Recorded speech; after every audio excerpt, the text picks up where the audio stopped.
In 1974, 8-year-old Timothy O'Brien died on Halloween evening after eating candy laced with cyanide. But the story has an even more horrific twist.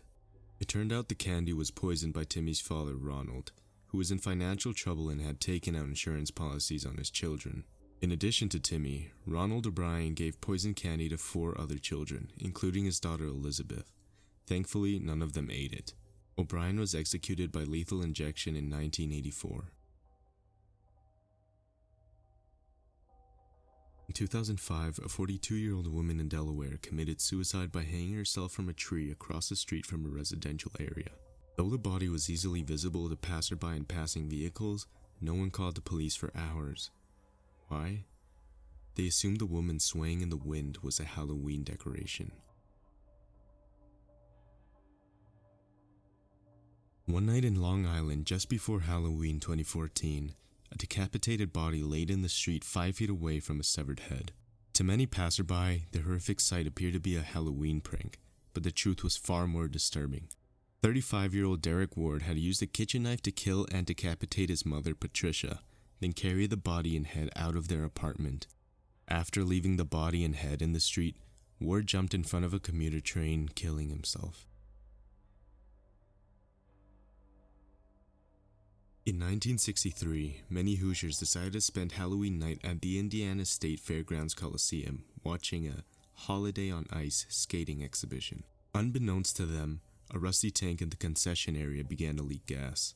The room, which lacked ventilation, quickly filled with gas. As the skaters performed the grand finale, the gas reached an electric popcorn maker, triggering a huge explosion.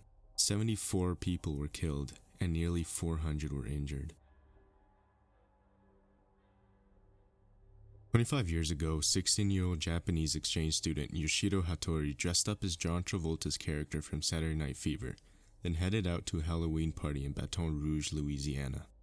Tragically, he was mistakenly dropped off at the wrong house, and the homeowner, panicked by this unexpected visitor, shot and killed Hattori.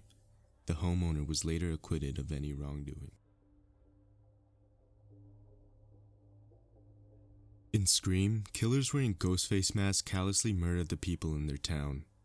Chillingly, on Halloween night 2013, someone wearing the same ghost face mask shot and killed 19-year-old Anthony Seabury before disappearing into the New York night. In 1982, 69-year-old Marvin Brandland was getting ready for bed after a night of handing out Halloween candy when there was one more knock at his door. Brandland opened the door to find someone wearing a pillowcase over their head with the holes cut out for eyes. The figure said, "Trick or treat.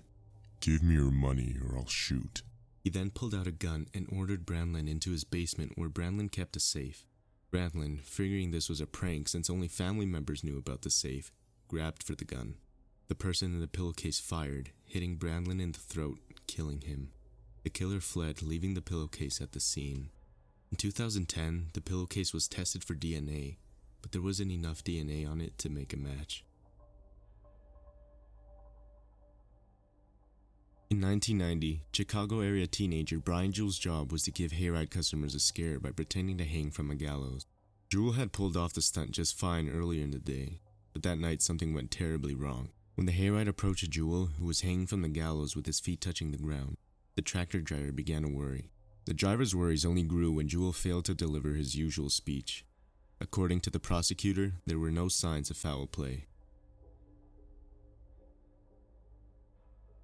On Halloween in 1984, 8-year-old Brian Massey should have been enjoying a night of trick-or-treating with his sisters, Tiffany and Tamara. Instead, he was subjected to a real-life horror film when his new stepfather, 26-year-old David Andrews, stabbed his mother to death before chasing his sisters down the hall and murdering them as well. Andrews then came into Massey's room, covered in blood, and kidnapped the boy. 2 days later, police found Massey alive after apprehending Andrews, who had tried and failed to kill himself. Thank you for watching the video and sticking till the end. I hope you enjoyed these true Halloween horror stories.